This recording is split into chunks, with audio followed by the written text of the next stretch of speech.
본 영상물은 2021년 성북구 마을 만들기 지원 사업의 지원금으로 제작되었습니다. 본 영상물에는 성북을 사랑한 문인들의 이야기가 담겨 있습니다. 문인들의 삶과 그분들의 작품 속으로 함께 들어가 보시죠. 최순호 선생님은 1916년 개성에서 출생하였습니다. 본명은 희순이고요. 35년 송도 고등보통학교를 졸업했고 45년에 서울국립박물관으로 전근을 합니다. 이후 국립박물관 학예관, 미술과장, 학예연구실장 등을 역임하셨고요. 1974년에 국립중앙박물관장에 취임하십니다. 1950년부터 서울대, 고려대, 홍익대, 이대 등에서 미술사를 강의하셨습니다. 1967년 이후 문화재위원회 위원, 한국미술평론가협회 대표, 한국미술사학회 대표를 역임하십니다. 최순호 선생님은 1984년 12월 성북동 자택에서 숙환으로 별세하십니다. 이 성북동 자택이 지금 최순호 옛집으로 성북동에 있는 집입니다. 이 최순호 옛집은 서울시 등록문화재 제268호로 최순호 선생님이 말년을 보냈던 근대 한옥입니다. 최순호 선생님은 이곳에서 대표작 무량수전 배울림 기둥의 기대서설을 집필하셨습니다.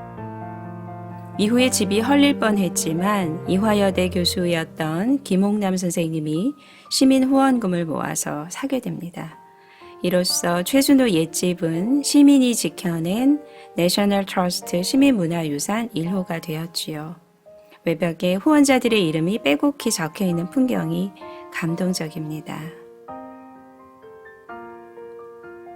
선생님은 살뜰히 가꾸었던 옛집 곳곳에 유품과 친필 원고, 문화, 예술인들이 보낸 연하장과 선물한 그림 등이 전시되어 있습니다.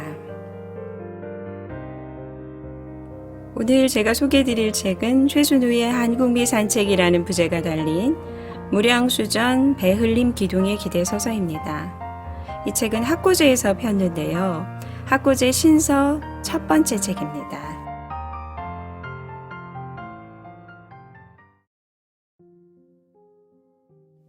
서문을 같이 보겠습니다. 해곡 최순호 선생을 기리며 정양모 국립중앙박물관장님이 쓰셨습니다. 저녁나절 겨울산을 가다 해곡 선생이 문득 걸음을 멈추고 저기 겨울숲이 참 아름답소. 노을도 굽지만 숲이 더 마음에 드는군 하신 적이 있습니다. 해곡 최순호 선생은 매사에 사려 깊고 신중한 분이라 평소 기난 일 외에는 말씀을 삼가는 분이셨습니다. 아름다움에 대한 동경과 추구, 그것을 보고 깊이 느끼고 사랑한 분이었으며 벅찬 감동을 누르기도 하지만 한편 어디 호소하고 싶은 마음이 가슴 가득한 분이기도 했습니다. 선생은 아름다움에 대한 천부적 안목과 해안을 지니고 있었으며 그 안목과 해안에는 분명한 잣대가 있었습니다. 그것은 자연에 대한 깊은 애정과 이해에서 비롯되었고 특별히 우리의 자연과 거기서 잉태된 우리 미술을 깊이 관조함으로써 형성된 것이었습니다.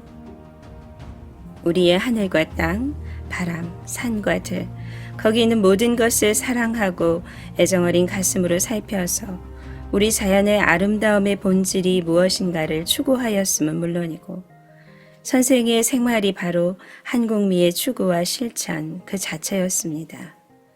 우리 미술에 대한 해곡 선생의 높은 안목과 해안은 여기서 더욱 빛을 발하게 되었습니다. 발랄한 여름이나 화사한 봄, 단풍의 가을산보다 그 모든 것을 함축적으로 보여주는 잿빛 겨울숲에서 우리 아름다움의 어떤 본질을 최순호 선생은 느끼고 계셨습니다. 최순호 선생은 군더더기 없는 간결하고 단순하면서 소산한 아름다움과 담백한 맛을 사랑한 참 멋에 사신 분이었으며 한국미에 대한 난해한 철학적 의미를 지닌 글이나 학문적 업적을 쌓기 위한 논저보다는 이슬보다 영롱하고 산바람보다 신선한 글로 우리들 가슴을 언제나 한국의 아름다움으로 가득하게 한 분이었습니다. 그분 가슴과 눈길과 글은 우리 자연과 우리 미술 어느 곳 하나하나에 와닿지 아니한 데가 없습니다.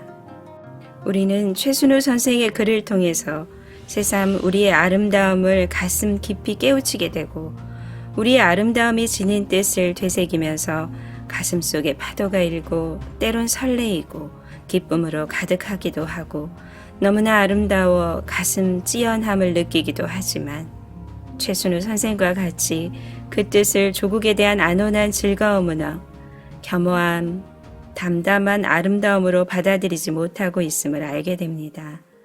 이것을 혹 도인과 속인의 차이라고 말할 수 있을지 모르겠습니다.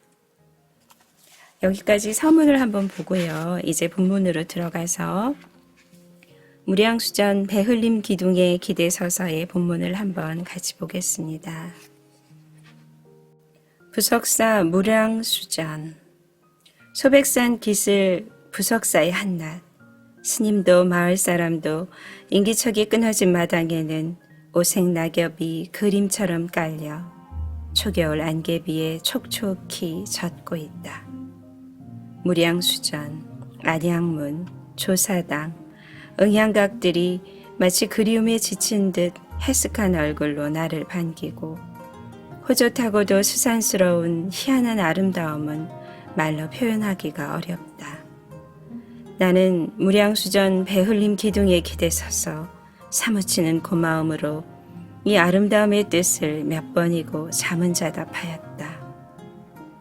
무량수전은 고려 중기의 건축이지만 우리 민족이 보존해온 목조 건축 중에서는 가장 아름답고 가장 오래된 건물임이 틀림없다.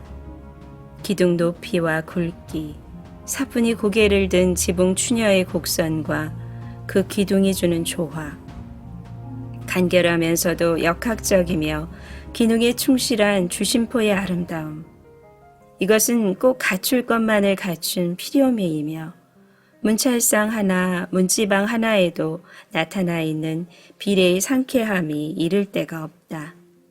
멀찍이서 바라봐도 가까이서 쓰다듬어 봐도 무량수전은 의젓하고도 너그러운 자태이며 근시안적인 신경질이나 거드름이 없다.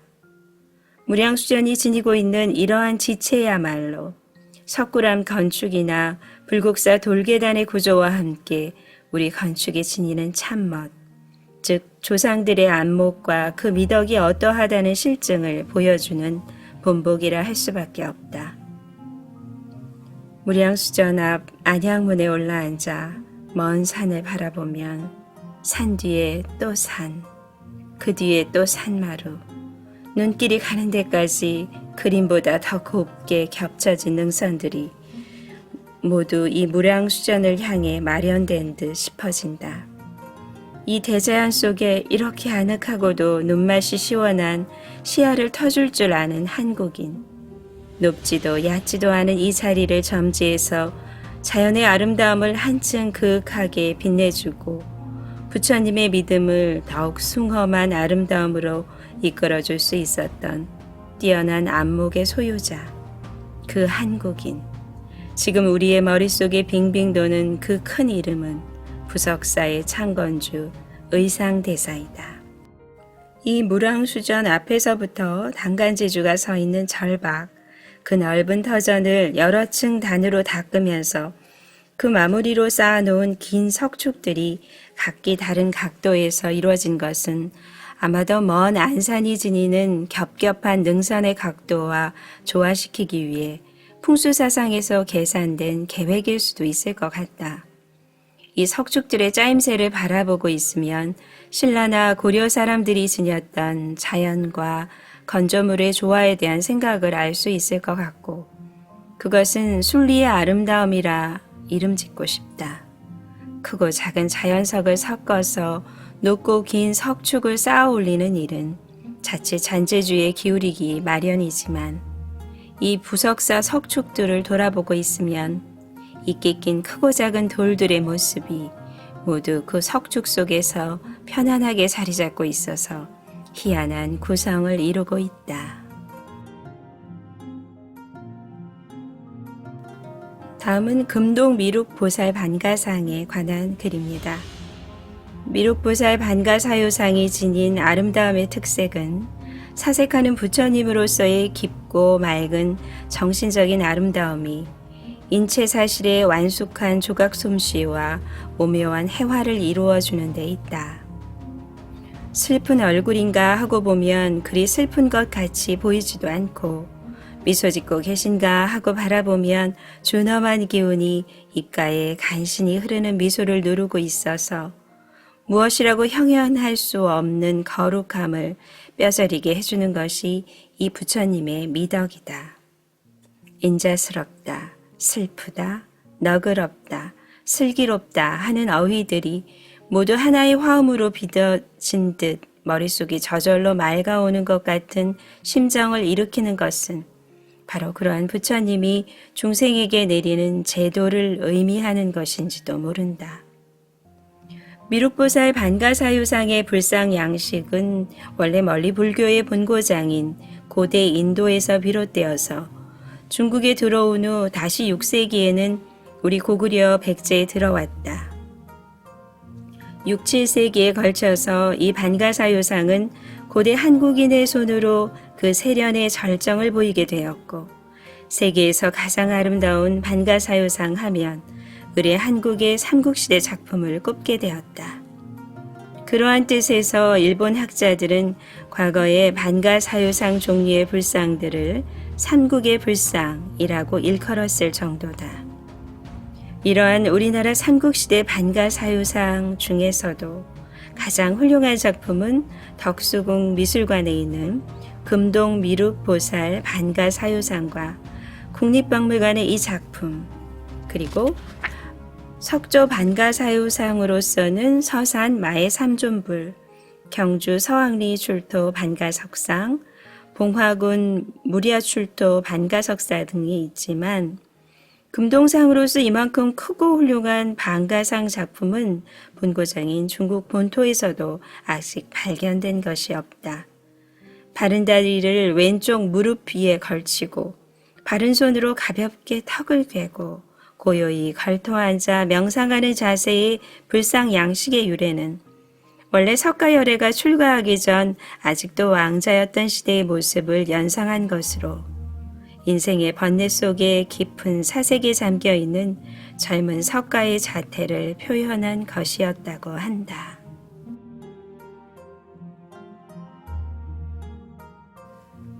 다음은 청자상감 운학 문매병입니다.